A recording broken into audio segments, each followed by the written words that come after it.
नाज़रीन, आप देख रहे हैं प्रोग्राम खबर गर्म है। मैं हूं सोनिया अदनान और हमेशा की तरह मेरे साथ मौजूद हैं एहतशाम उल हक साहब। नाज़रीन, गुज़िश्ता रोज़ हमने देखा कि पेट्रोल की कीमतों में एक बार फिर इजाफा किया गया। इसके साथ साथ बिजली की कीमतों में ऑलरेडी इतनी ज़्यादा कीमतें थी, एक बार फिर होशरुबा इजाफा किया गया। लेकिन आज वज़ीर आज़म पाकिस्तान शहबाज शरीफ साहब ने बड़ा धुआंधार किस्म का खिताब किया, जिसमें उन्होंने इमरान खान साहब को भी आड़े हाथों लिया। साथ में उन्होंने एक बार फिर ये बात की कि बिजली की कीमतें बढ़ाना हमारे लिए मजबूरी थी। ये मुआहदे पाकिस्तान तहरीक इंसाफ करके गई थी, जिसका खमियाजा आज हमें भुगतना पड़ रहा है। इसके साथ साथ वजीर आज़म ने 300 यूनिट वाले सार्फिन पर फ्यूल एडजस्टमेंट जो चार्जेस थे वो भी खत्म करने का ऐलान किया गया है, जो कि ज़ाहिर अवाम के लिए एक अच्छा खासा रिलीफ होगा। इसके साथ साथ नाजरीन, वजीर आज़म शहबाज शरीफ साहब ने आज ये भी कहा कि हमें मजबूरन ये सब करना पड़ता है। अब हमें छींक भी मारनी हो तो हमें IMF से पूछना होगा, यानी हालात इस नहज पर पहुंच गए। उन्होंने कहा कि बतौर कौम अगर हमें जिंदा रहना है तो कोशिश होगी कि ये IMF का आखिरी प्रोग्राम हो। साथ साथ उन्होंने दीगर मामलात पर भी बात की और अपने जो उन पे ऊपर करप्शन केसेस बनाए गए थे इमरान खान साहब के दौर में, जो पॉलिटिकल विक्टिमाइजेशन हुई, उस सारी सूरत हाल पर भी बात की। लेकिन ये कहा कि हमें मसाइल का इदराक है और कोशिश करेंगे कि जल्द से जल्द आवाम को इन मसाइल से निकाला जा सके। लेकिन सवाल वही अपनी जगह अहम है कि सिर्फ दावों से, सिर्फ विवादों से, सिर्फ बातों तक ही ये सूरत हाल रहेगी, अमली तौर पर भी कोई कुछ होता हुआ आवाम के लिए रिलीफ मिलता हुआ हमें नजर आएगा? इस पर भी बात करेंगे नाजरीन। इसके साथ साथ नाज़रीन, आज इस्लामाबाद के इंसदाद दहशतगर्दी की अदालत में इमरान खान साहब पेश हुए। खातून जज और पुलिस अफसरान को धमकियां देने का ये मामला था और इमरान खान साहब की जमानत जो है वो 12 सितंबर तक, उस जमानत में इमरान खान साहब को तौसी मिल गई है। इसके साथ साथ नाज़रीन, आज दौरान समाअत जज ने सरकारी प्रोसिक्यूटर से ये सवाल किया कि 788 जुर्म के बगैर भी कभी दर्ज हुई है। साथ में उन्होंने ये भी कहा कि आपको बताना होगा कि कौन सी क्लाशनकोफ ली गई, कौन सी खुदकुश जैकेट पहनकर हमला किया गया कि इमरान खान साहब पर यह मुकदमा बनाया गया। साथ में उन्होंने कहा कि जज ने मुकदमे का रिकॉर्ड भी तलब करते हुए कहा कि जिनको धमकी दी गई उनका बयान पढ़कर सुने। उसके साथ ये कहा कि इस फर्जशनास ऑफिसर ने इससे पहले कितने दहशतगर्दी के मुकदमे बनाए हैं, ये भी जरा बताई जाए डिटेल्स। इंसदाद दहशतगर्दी अदालत के बाहर खान साहब ने मीडिया टॉक भी की, जरा आपको सुनवाते हैं कि आज उन्होंने क्या कहा, फिर इस बात करते हैं। जी देखो, मैं हर रोज खतरनाक होता जा रहा हूँ, हर रोज ज्यादा खतरनाक हो रहा हूँ। किसके लिए खतरनाक है खान साहब? खान साहब ये फरमाएं कि आपकी अहलिया पर इल्जाम लगा कि उसने मलिक रियाज से हीरों का हार लिया उसने हीरों का हार। हाथ निकाले महंगी चीज की बात नहीं, क्या है वो? तो जनाब, आज फिर इमरान खान साहब इससे पहले भी वैसे ये बात कर चुके हैं कि मैं जब गवर्नमेंट में थे कि जब मैं गवर्नमेंट से निकलूंगा तो ज़्यादा खतरनाक हो जाऊंगा, और एक बार फिर वो बात कर रहे हैं। अब उन्होंने कहा तो है कि सरगोदा के जलसे में ये बताऊंगा कि ये पैगाम मैं किसको दे रहा हूँ, देखना ये कि किसके लिए खतरनाक साबित होंगे। इस पर भी ज़रा आज एनालिसिस लेंगे एहतशाम साहब का। बहरहाल सारी सूरत हाल पर तफसील से बात करेंगे। बात करने के लिए प्रोग्राम के पहले हिस्से में हैदर जमान कुरैशी साहब, रहनुमा पाकिस्तान पीपल्स पार्टी, हमें ज्वाइन कर चुके हैं। Thank you so much Haider Zaman Qureshi साहब आपके वक्त का। जरा आ जाते हैं आज वजीर आज़म की तकरीर से ही हमने देखा कि कल बड़ी ज़ाहिर तवक्कुआत थी आवाम को कि शायद चूँकि आलमी मार्केट में प्राइसेस कम हो रही हैं तो पाकिस्तानी आवाम को भी इसका रिलीफ मिलेगा, लेकिन पेट्रोल प्राइसेस बढ़ा दी गई, बिजली जो है वो बढ़ा दी गई। बहरहाल आज किसी हद तक रिलीफ की तो बात की है शहबाज शरीफ साहब ने। साथ में उन्होंने एक और भी बात की है कि हमें तो अभी छींक भी मारनी हो तो IMF से पूछना होगा। तो सर, कितनी तशवीशनाक सूरत हाल है ओवरऑल, और कितना ज़रूरी हो गया इस सारे सिनारियो के अंदर, जहाँ एक तरफ इमरान खान साहब की मकबूलियत कहाँ पहुँची हुई है, आवाम को रिलीफ देना, सैलाब की सूरत हाल अलग है, लोग वहां पर तंग हैं, और यहाँ कितना जरूरी है गवर्नमेंट के लिए कि आवाम के लिए कुछ रिलीफ दिया जाए। बिस्मिल्लाहिर्रहमानिर्रहीम, बहुत शुक्रिया सोनिया।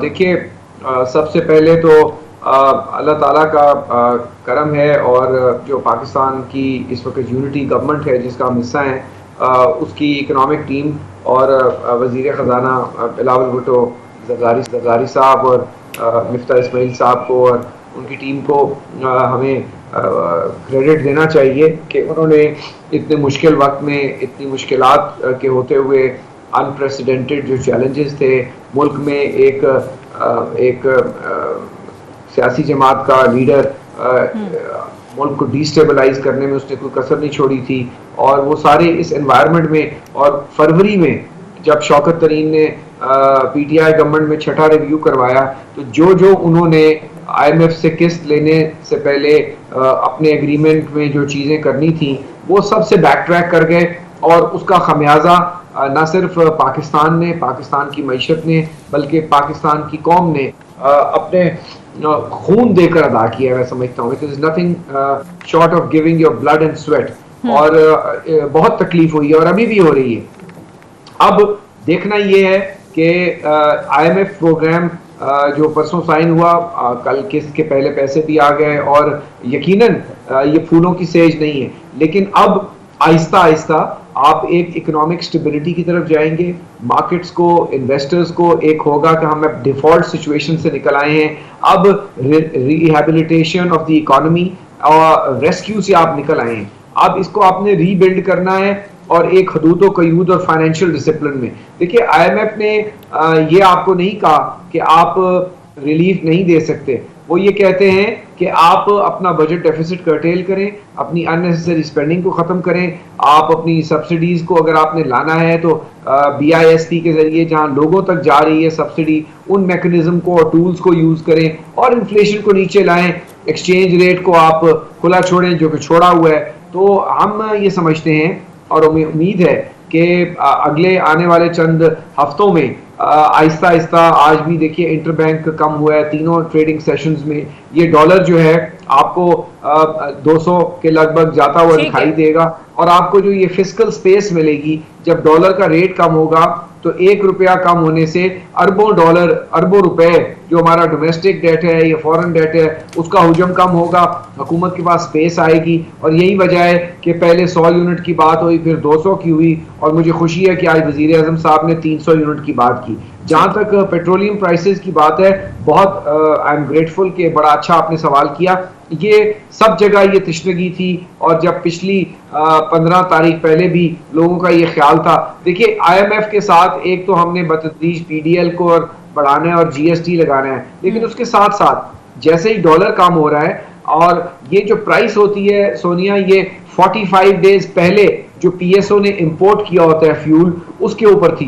तो ये फ्यूल प्राइसेस जो आज हैं, ये 45 दिन पहले नहीं थी। तो मैं आपके प्रोग्राम के तवस्सुत से आवाम को यकीन दिलाता हूँ कि आहिस्ता आहिस्ता 15 सितंबर को और फिर 1 अक्टूबर को ये पेट्रोल प्राइसेस कम होने लग जाएंगी, और इसी तरह गैस की प्राइसेस भी कम होंगी, और बिजली की जो फ्यूल प्राइस एडजस्टमेंट है जो 9 रुपए के लगभग पिछले महीने आई, इस महीने कुछ 4-4.5 रुपए बन रही है, ये भी बतदरीज कम होगी। ठीक है, देखते हैं कि सूरत-ए-हाल में किस कदर बेहतरी आती है। आपका पॉइंट आ गया। मैं जो है, ठीक है, नवंबर और दिसंबर आप इन्फ्लेशन मंथली भी कम होगी। देखिए, जुलाई में 44% थी, अगस्त में 27% है, तो आप ये कम आपको होती हुई नजर आएगी।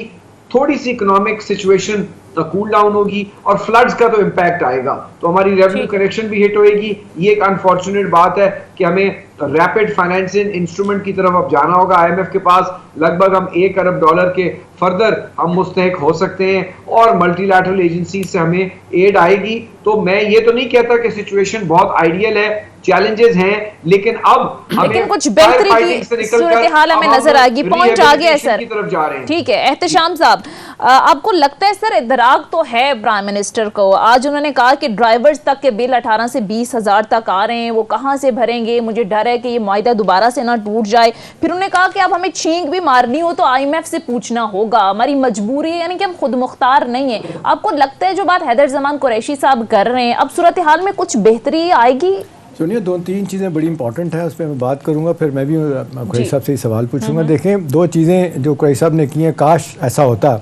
जिस तरह भी आप फरमा रहे हैं कि जी आहिस्ता आहिस्ता जो है ना वो इन्फ्लेशन नीचे आएगी। अगर मिफ्ताह इस्माइल साहब जो हमारे फाइनेंस मिनिस्टर हैं उनको देखा जाए तो ये कहते हैं कि 1 साल लगेगा, प्राइसेस नीचे आने वाली नहीं है, क्योंकि इंटरनेशनल फिनोमेना भी है। कमोडिटी प्राइसेस अभी नहीं नीचे आ रही, पेट्रोलियम प्राइसेस नीचे आ गए, इंटरनेशनल लेवल फिर ऊपर चली गई। दूसरा, कुरैशी साहब आपने कहा, मुझे बड़ा अच्छा लगा जब आपने कहा कि ये इमरान का किया हुआ खमियाजा भुगत रहे हैं। काश ये खमियाजा उसी को आप भुगतने देते। उसको जल्दी ना करते उसको निकालने की, तो आज मेरा ख्याल है जितना इंटरनल बहस आपके यहाँ हो रही है, ख़ास तौर पे PMLN के अंदर हो रही है और उनके नवाज शरीफ के ख़ानदान के अंदर हो रही है कि बड़ी गलती की है, उनके पार्टी के लोग ओपनली कह रहे हैं कि हमें इन हालात में नहीं आना चाहिए था। चलें, अब तो जो हो गया। अब सवाल बड़ा अहम है, वो जो है कि जो लोगों की आपसे तवक्कुआत हैं और बात की IMF की, और यहाँ तक कि जी अब मामला ये है कि जी दूसरे अल्फाज में तो यही हो गया कि IMF की वजह से हम फैसले करने में आज़ाद भी नहीं है। अब 22वां सोनिया प्रोग्राम चल रहा है। अभी आप देख लें कि जिस तरीके से प्रोग्राम सस्पेंड हुआ 6 महीने, ठीक है, वो इमरान खान ने गलत किया, वो सियासी खेल खेल के मौसूफ चले गए जब उन्होंने प्राइसेस तेल की भी और बिजली की कम की जो नहीं करनी चाहिए थी, उसका हमें नतीजा भुगतना पड़ा। वो बल्कि हैदर जमान साहब की पार्टी का भी हमने देखा 2011 में भी ये हुआ था कि वो उनका $11 बिलियन का प्रोग्राम बड़ा अच्छा चल रहा था, वो सस्पेंड हुआ, बहुत से हवालों से अमल दरामद नहीं हुआ तो $4.5-5 बिलियन दिया था, फिर प्रोग्राम सस्पेंड हो गया और रिज्यूम हुआ ही नहीं। इनका चलें रिज्यूम हो गया प्रोग्राम, $1 बिलियन फालतू भी मिलेगा और ये 1 साल बढ़ा दिया गया है। अब सवाल ये कि जो बातें हो रही हैं कुरैशी साहब IMF के हवाले से, देखें आपने भी कुछ बातें सही हैं कि IMF एक बैंक के तौर पे ऑपरेट करता है, वो चाहता है कि जी आप अपने फिस्कल स्पेस उतनी रखें जितनी आप कर सकते हैं, बेल्ट टाइटनिंग ऑस्टेरिटी की तरफ जाएँ। अब सवाल इस वक्त यह है कि जी रिलीफ देने की हुकूमत पोजीशन में नहीं है। अभी आप देख लें कि जो अब इस वक्त खबरें आना शुरू हो गई हैं कि जो पैसा बाहर से आएगा या आना है या मुल्क के अंदर हुकूमत दे रही है, उसमें खुद बढ़ शुरू हो गई है। दूसरा, लूट मार का सिलसिला शुरू हो गया है। लोगों के पास वो कहते हैं कि 50% से ज़्यादा लोगों के पास मदद नहीं पहुंच रही है। अब ये बिजली के बिलों की आप देख लें बात, कितने अफसोस की बात है कुरैशी साहब, मुझे बताएं कि जिस तरह प्राइम मिनिस्टर ने भी कहा, हर आदमी कहता है, मेरा आज हमारा टी बॉय मेरे कह रहा था 25,000 कहता जी तनख्वाह आई है और 22,000 का बिल आया। मैंने उससे पूछा कुरैशी साहब के तुम्हारे घर में कितने AC हैं? कहता जी एक कूलर लगा हुआ है और एक छोटा सा हमारा फ्रिज है और 1-2 अपना पंखे हैं। अब मुझे बताएं इसमें जो सरचार्ज डाले हुए हैं, इसमें दुनिया जहान की फ्यूल एडजस्टमेंट चार्जेस डाली हुए हैं, दुनिया जहान की जो चोरी हो रही है उसको कोई नहीं रोक रही, बिजली की जो ट्रांसमिशन लाइनों की खराबी है हुकूमत कुछ तो नहीं रोक रही, आम आदमी पे वोट डाले चले जा रहे हैं। हाँ। मेरे ख्याल है कुरैशी साहब आप लोगों के लिए आइंदा इलेक्शन में इमरान तो मुश्किलात पैदा कर रहा है, राइटली और रॉन्गली, विटिंगली उसकी पॉपुलैरिटी का ग्राफ तो वाकई साथ में आसमान पे है, लेकिन उसको काउंटर करने के लिए जो आप लोगों को मेजर लेने की जरूरत है आप नहीं कर रहे। पूरी के पूरा आप जितने पार्टियां हैं सिर्फ उसको फिक्स करने में लगी हैं, सियासी तौर पे उसका आप मुकाबला नहीं कर रहे। ठीक है जी, हैदर जमान कुरैशी साहब। और दूसरा जो एहतशाम साहब ने बात की कि अब तो आप इल्जाम दे रहे हैं कि ये सारा करता धरता खान साहब का है, आपकी जमात भी ये कहती है, आज शहबाज शरीफ साहब ने भी कहा कि ये मुआहदा हमने नहीं किया था, तो फिर सवाल अगेन वही पे आ जाता है कि आप फिर उन्हीं को भुगतने देते, उनका करना धरना जो भी था, आपने क्यों ये मुश्किल अपने सर उठाई है? बिल्कुल सोनिया, आपने और इत्तेशाम साहब ने बड़े अहम नुकात उठाए और मैं 1 बाय 1 कोशिश करूंगा। देखिए इत्तेशाम साहब as a follower of Zulfikar Ali Bhutto and Benazir Bhutto, leadership जो होती है ना, it's about taking the right and the bold decisions, not the popular decisions. अगर मेरा मुल्क डूब रहा है और डिफॉल्ट की तरफ जा रहा है और नजर आ रहा है कि यहाँ श्रीलंका की तरह डिफॉल्ट हो जाएगा, 1000 रुपए का डॉलर हो जाएगा, एक दिन शक्कर मिलेगी, 4 दिन बाद पेट्रोल मिलेगा, यहाँ 2 दिन आटा ना मिले या चीनी ना मिले तो मीडिया और सारी दुनिया सरापा एहतजाज हो जाती है। अपनी कौम का सेंटिमेंट आप मेरे से बखूबी जानते हैं। तो खुदा ना खास्ता चीज महंगी होना एक प्रॉब्लम है, चीज दस्तयाब ही ना हो, और गॉड फॉरबिड आपने उन मुल्कों की हालत देखी है जहां बैंकरप्सी डिक्लेयर हो जाती है, ना एयरलाइंस चल सकती हैं, ना आपके बैंक्स की LCs खुल सकती हैं, कुछ ना आप मंगवा सकते हैं। तो अल्लाह ताला पाकिस्तान को महफूज रखे। We are a nuclear arm nation, we have a very strong army, we have a command and control structure. Having said that, हाँ हमारे इश्यूज हैं, हमारे इन्फ्लेशन के इश्यूज हैं, बिल्कुल। एक ग्लोबल इन्फ्लेशन है, जो चीजें हम इंपोर्ट करते हैं लाइक पाम ऑयल है, पेट्रोलियम प्रोडक्ट्स हैं, लेकिन उस इन्फ्लेशन में अब क्योंकि ग्लोबल रिसेशन की तरफ आप जा रहे हैं, आपको स्पेस मिलेगी और आप देखिएगा कि आपका फ्यूल इंपोर्ट बिल भी, आप जो सऊदी ऑयल फैसिलिटी आई है उससे आपके रुपये पे थोड़ा कम होएगा प्रेशर। जो असल प्रॉब्लमैटिक चीज है जिसका ना मेरे पास कंट्रोल था, ना आपके पास, ना पीपल्स पार्टी, ना PML नवाज, ना ही PTI के पास हो सकता है, वो ये unprecedented torrential rains and flooding है। अब इससे फूड इन्फ्लेशन सबसे ज्यादा हिट होनी है और आप जानते हैं कि 21%। अच्छा, साहब एक चीज बताइएगा, लोग आमतौर पे बात कह रहे हैं, लिखने वाले अखबारात के एडिटोरियल में कहते हैं, आर्टिकल भी सारे लोग ये बात कर रहे हैं कि PDM की हुकूमत की जी जितनी एनर्जी ज़ाया हो रही है इमरान को कंटेन करने के लिए, वो अगर थोड़ा सा काम अपने वज़रा बजाय दिन में 4-4 प्रेस कॉन्फ्रेंसेस सियासी तौर पे करें। कॉमर्स मिनिस्टर का क्या मतलब है रोज़ सियासी प्रेस कॉन्फ्रेंस करना, फाइनेंस मिनिस्टर का करना, बाकी लोगों का करना। डिफेंस मिनिस्टर ने ख्वाजा आसिफ साहब, मैंने कभी डिफेंस पे उनको बात करती नहीं, जब बात करते हैं वो इमरान के ख़िलाफ़ करते हैं। तो मेरा सवाल आपसे है कि क्या ये बेहतर नहीं है कि जिसकी जो मिनिस्ट्री है उस पर कंसनट्रेट करें इतने मुश्किल हालात में, बजाय इसके कि इमरान का हवा जो है खाए चले जा रहा है। वो ठीक है, जब इलेक्शन होगा तो देखा जाएगा। तो ये आप नहीं समझते कि सियासी तौर पर आपके लिए नुकसानदेह है?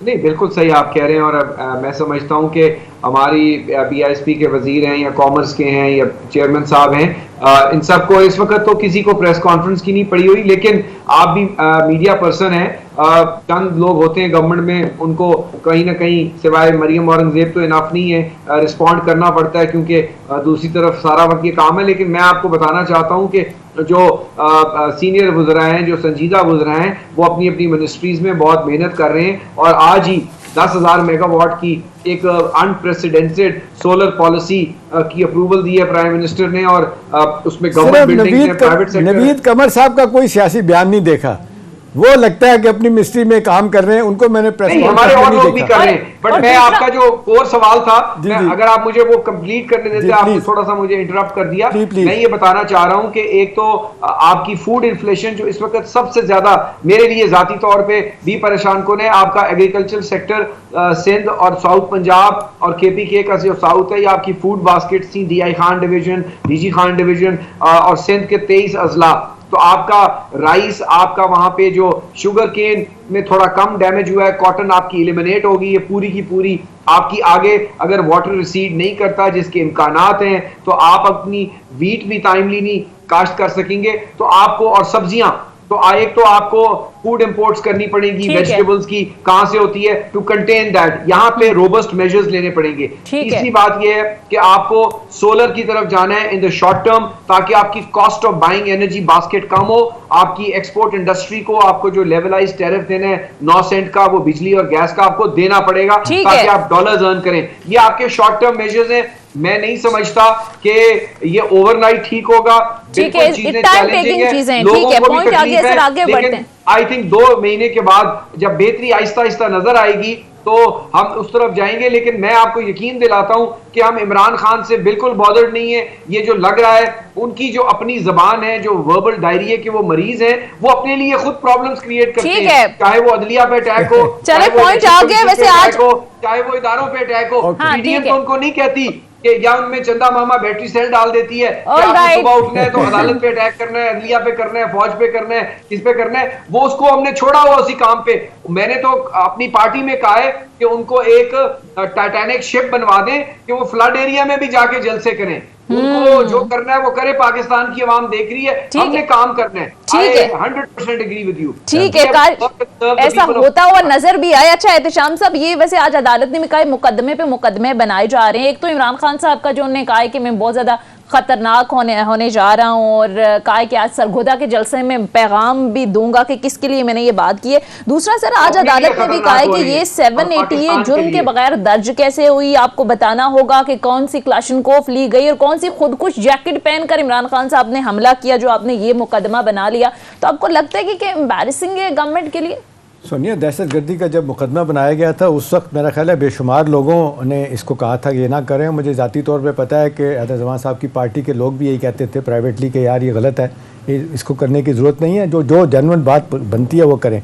और आज जिस तरीके से इंसदाद दहशतगर्दी के जज ने जो सवालात उठाए, मेरा ख्याल है वो देखें, पहले तो इंटरनेशनल लेवल पे मामला चला गया, दुनिया जान के बड़े बड़े अखबार, स्टेट डिपार्टमेंट, पता नहीं सब ने कहा कि भाई आप उसको जो मर्जी कहें, निकम्मा कहें, कुछ नहीं किया, जो इल्ज़ाम लगाएं।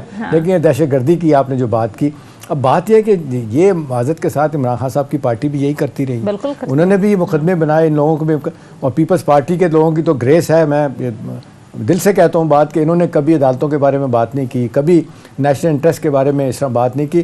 पीएमएल वाले तो अक्सर मैंने देखा इस तरह की बातें करते हैं, आज भी कर रहे हैं इस तरह की बात। अब सवाल बड़ा सिंपल है सोनिया कि ये केस उनको कहाँ लेके जाएगा, मुझे नहीं लगता ये सस्टेन करेगा। उनके खिलाफ और बड़े केसेस हैं, तोशाखाना एक मुसीबत बनेगा, उसके बाद फॉरेन फंडिंग या ममनुआ फंडिंग है, और फिर सबसे बड़ी बात है कि 8 तारीख को क्या होना। बाय द वे कुरैशी साहब, लोगों ने शर्तें लगाना शुरू कर दी है कि जी इमरान खान माफ़ी मांगेगा कि नहीं मांगेगा।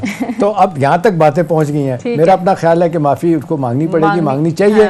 अगर नहीं मांगेंगे तो बड़ी बदकिस्मती होगी, सियासी तौर पे अपने लिए मुश्किलात पैदा करेंगे। इस पर मैं कमेंट लूंगी आदर्श जमान कुरैशी साहब का भी, लेकिन मुख्तसर आ जा रहा है नाज़रीन, ब्रेक लेते हैं, ब्रेक के बाद वापस आएंगे। Stay with us. ब्रेक के बाद खुश आमदीद। अच्छा हैदर जमान साहब, ये जो तौहीन अदालत का मामला है, गुज़िश्ता रोज़ हमने देखा अदालत ने एक और मौका दिया इमरान खान साहब को 7 दिन का, और ये कहा कि ये मायूस कुन जो है वो तहरीरी जवाब था। लेकिन अब मेरा सवाल ये कि अदालत ने 1 हफ्ते का वक्त दिया है जवाब जमा कराने के लिए। अदालत ने कोई तौहीन अदालत का मामला ख़त्म नहीं कर दिया, या इमरान खान साहब को इस सारे मामले से बरी ज़िम्मा नहीं करार दिया। लेकिन जिस तरह के बयानात आ रहे हैं, कल से सोशल मीडिया पर मैं देख रही थी मरियम नवाज साहिबा ने भी अदालत पर तनकीद कर दी, उन्हें कहा तराजू सीधा नहीं हो सका। फिर दीगर रहनुमा जो हैं वो ये कह रहे हैं कि नून लीग से होने वाली ज़्यादतियों का हिसाब देना होगा, और ये तक मरियम नवाज ने कहा कि तौहीन की सज़ा जज ज़ेबा चौधरी साहिबा को होनी चाहिए थी, जिन्होंने इंसाफ करके इमरान खान साहब की शान में गुस्ताखी की। तो ये ज़रा जल्दी नहीं हो जाएगा? फैसला आने दें, अभी तो समाज चलनी है। आपको नहीं लगता कि ये तनकीद ठीक नहीं है? हर जमात का ये मसला है, जब फैसला हक में आता है तो फिर बड़ी वाह होती है, जब फैसला थोड़ा सा भी आपको लगता है कि आपके हक में नहीं है तो फिर तनकीद शुरू कर दी जाती है। असल में फैसला तो अभी आया नहीं ना, और देखिए तौहीन अदालत का मामला पहले दिन से बहुत संगीन है, और ये किसी इनफरादी शख्स या खातून जज की जो इन्होंने उनके साथ जाती की और जो कलमात और थ्रेटनिंग अल्फाज इस्तेमाल किए, जो जवाब आया है वो यकीनन शॉकिंग है और मुज़ैका खेज़ है, ना सिर्फ चीफ जस्टिस अतर मिनल्ला के लिए बल्कि ऑनरेबल मेंबरान जो बेंच पर हैं। और एक फॉर्मर प्राइम मिनिस्टर ये कह रहा है कि मुझे तो ये भी नहीं पता कि वो जज हैं, जबकि उनको पता है कि वो सेशन जज की हैं। और अगर एक वजीर आजम को इल एडवाइज्ड हैं, वो जवाब दे रहे हैं और वो कह रहे हैं, और माफ़ी की बात शाम साहब ने की, ये अनकंडीशनल माफ़ी नहीं थी, ये कंडीशनल माफ़ी थी कि अगर आप समझते हैं मैंने तौहीन की है तो फिर मैं कंसिडर कर सकता हूँ। तो ये it wasn't taken well with the court.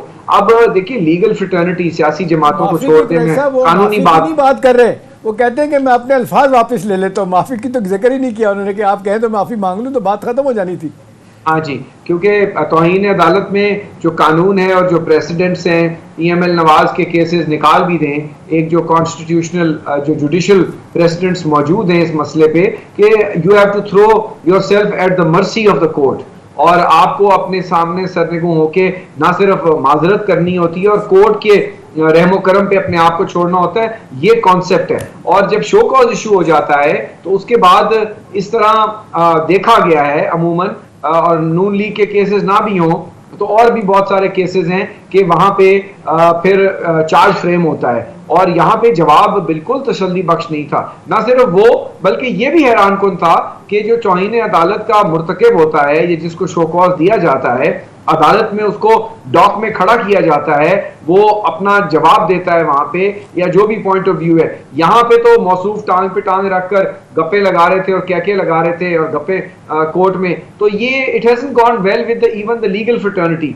अब उस पर नून लीग की क़यादत या दोस्त क्या कह रहे हैं, शायद आपकी नजर में कबल वक्त हो, मेरे ख्याल में वो इस प्रोसेस पे सवाल उठा रहे हैं। लेकिन हैदर जमान कुरैशी साहब, कल सिर्फ मुअज़्ज़ज़ जज साहब ने यह भी कहा कि इमरान खान के वकील को निहाल हाशमी, तलाल चौधरी, दानियाल अजीज के फैसले उन्होंने कहा कि वो पढ़ कर आए। उन्होंने कहा है कि इस अदालत की मुश्किल ये है कि ये अदालत इस हवाले से पहले फैसले दे चुकी है, और उन्होंने ये भी कहा है कि अदालत सुप्रीम कोर्ट के फैसलों के खिलाफ नहीं जा सकती। तो इस तरह के भी रिमार्क्स आए जो कि ज़ाहिर है इमरान खान साहब के खिलाफ जाते हैं, और कहीं ना कहीं खतरात मौजूद हैं। अभी तो फैसला नहीं आया, बहरहाल कानूनी राय भी ले लेते हैं रहनुमा ये कानूनी राय ले लेते हैं। रहनुमा JUIFA कामरान मुर्तजा साहब हमारे साथ मौजूद हैं, मरूफ कानूनदान में हैं। बहुत बहुत शुक्रिया कामरान मुर्तजा साहब आपके वक्त का। कामरान मुर्तजा साहब, अभी तो तौहीन अदालत के मामले में फैसला आया नहीं है, जाहिर है अभी ये आगे मामला चलना है, लेकिन फैसला आने से पहले ही जिस तरह की तनकीद शुरू हो गई है, आपको लगता है कि ये तनकीद नहीं होनी चाहिए? फैसले का इंतजार कर लें, फैसला आएगा फिर आप तनकीद कर लें? ऐसा है कि तनकीद यकीनन नहीं होनी चाहिए, मगर वो तनकीद जो शुरू हुई है जज साहबान के अपने रिमार्क से शुरू हुई है। 2-3 बातें ऐसी हो गई हैं कि जो जिसकी वजह से जो शोर मच गया। एक ये कि जो जवाब दे दिया था इमरान खान साहब ने और उनके बड़े सीनियर वकील हैं, उन्होंने सोच समझ के दिया होगा और उसके बावजूद जो है ना वो ये कहा गया अदालत में कि जी ये जवाब जो है ना वो शायद ठीक नहीं है, अच्छा नहीं है, उनको उनकी बेंच की ख्वाहिश के मुताबिक या बेंच ने उसको मुनासिब नहीं समझा, तो उनको कहा कि सोच समझ लें। मेरा ख्याल है कि ये काम नहीं हुआ करता। अदालतों का जो जवाब दिया गया और जिसको वो कुल्ले में नहीं है और इस मुल्क के वज़ीर आज़म रहे हैं, उनको बहुत अच्छे वकील साहब की जो है सहूलत मैसर है, बल्कि वकला साहबान की सहूलत मैसर है। तो जब एक जवाब आ गया तो उसके हवाले से जो है ना वो इसको काउंसलिंग कह सकते हैं, काउंसलिंग नहीं होनी चाहिए थी। मैं मोहतात अंदाज में अल्फाज इस्तेमाल कर रहा हूँ, मगर ये चूँकि लोग हमसे बात करते हैं और इस बात पे शायद उनके अल्फाज जो है वो थोड़े से इससे ज़्यादा सख्त होते हैं, तो मुझे सोच सोच के अल्फाज इस्तेमाल करने पड़ते हैं। तो ये काउंसलिंग नहीं होनी चाहिए थी, एक बात। दूसरी बात जो की गई कि जी अगर कोई इस तरह का जवाब ना होता, किसी और तरह का जवाब होता, तो शायद आज ही केस ख़त्म हो जाता। ये भी जो है वो नहीं कहा जाना चाहिए था। भले वो जो फैसला करना उनका इख्तियार है, फैसला करना उनके डोमेन में आता है, मगर ये लाउडली ये कहना और उसके बाद जो है ना पूरे मुल्क में एक बहस का छिड़ जाना, और उस सूरत में और उसके साथ जो है ना फिर 2-3 केसों का हवाला भी दे देना, जैसे निहाल हाशमी का केस है, जैसे तलाल चौधरी का। इंसिडेंटली मैं निहाल हाशमी और तलाल का वकील रहा हूँ। इसके साथ दानियाल अजीज़ का भी केस है, उनमें कोई और काउंसिल थे, तो उसमें जब उनका भी हवाला दे देना, मगर उसमें जाहिर है उसमें कुछ और हुआ था। और लेकिन कामरान साहब उसमें एक एलिमेंट और भी, अगर काइंडली इस पर भी कमेंट करें आप, कि ये जिस तरह तीनों लोगों का नाम आता है, दानियाल अजीज़ का और निहाल हाशमी का भी और तलाल चौधरी साहब का भी, बहुत सारे लोग कहते हैं कि जी उनसे कंपैरिजन नहीं करना चाहिए और उनको भी मौका दिया गया था, एकदम ही उनके साथ सब कुछ नहीं हुआ था, 2-3-4 दफ़ा मौका दिया गया, उसके बाद ये फैसला हुआ। कुछ तो एक तो कमेंट कीजिएगा कि जिस तरह एक पॉपुलैरिटी का ग्राफ है, एक बड़ा लीडर है, कुछ छोटा लीडर है, फिर आपको भी मुझसे ज़्यादा पता है कि बड़ी अदालतें आइसोलेशन में फ़ैसले नहीं करती, बहुत सारी चीज़ों को देखना होता है। और दूसरा एक और सवाल इसके साथ ही कि इमरान खान की पार्टी के लोग ये कह रहे हैं कि जी उनको टेक्निकल नॉकआउट उनका किया जा रहा है, कभी अदालत के ज़रिए, कभी किसके ज़रिए, और असल बात है कि सियासी मैदान में सब लोग भाग गए हैं, उनका मुकाबला नहीं कर सकते, सब कुछ किया जा रहा है। जी आ रहा है इस वक्त आपकी बात। जी कामरान मुर्तज़ा साहब, मैं नहीं सुन पा रहा आपकी बात, बहुत एकदम आवाज़ चली गई है। अच्छा, मैं सिर्फ ये कह रहा था, लोग कह रहे हैं कि जी पहले 3 लोगों पे जिनको सज़ा हुई थी उनका इनके साथ जिक्र ना करें, और ये कि ये बड़ा लीडर है, पॉपुलैरिटी का ग्राफ इतना ऊंचा है कि ये नहीं हो सकता, और फवाद चौधरी साहब तो कहते हैं कि जी इस केस को वापस लेना चाहिए।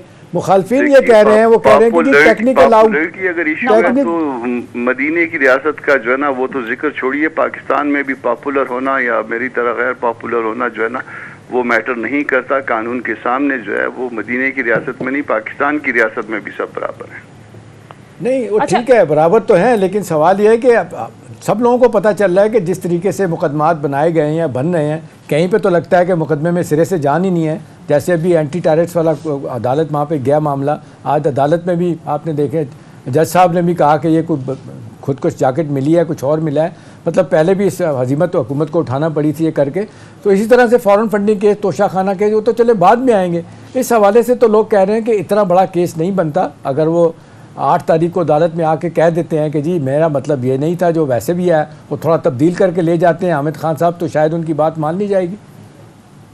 ये तो फिर जज साहब को पता होगा कि उनकी बात मान ली जाएगी या नहीं मानी जाएगी, मगर इस वक्त जो आखिरी जो मेरे क्या ख्याल में जो इस सब्जेक्ट पे अवेलेबल है वो 3 हज़रात का है जिनका मैंने नाम लिया, और उन्होंने भी आके, इन्होंने तो एक दफ़ा भी नहीं वो किया, उन्होंने बड़ा आके 100 दफ़ा मिन्नत तरला किया कि हमें माफ़ी दे दे, हमसे गलती होगी, हम जज्बात की रूह में बह गए थे, हमारे लीडर के साथ जो है वो इस तरह का सलूक हुआ था, और हमारी इंटेंशन ये नहीं थी, हमारा मतलब ये नहीं था, मगर उनकी बात नहीं मानी गई थी, और उस पे ला जो है वो सुप्रीम कोर्ट का है। और एक और बात सुन लीजिए, एक और बात सुन लीजिए, वो सारे जो है वो फर्स्ट कंटेम्नर थे, फर्स्ट अफेंडर कह लीजिए, फर्स्ट कंटेम्नर कह लीजिए, ये साहब 2 दफ़ा माफ़ी मांग चुके, एक और इनका जो है वो मैटर पेंडिंग है कंटेम्प्ट के हवाले से, और ये जो इस्लामाबाद हाई कोर्ट में है ये 4था मैटर है कम अज़ कम।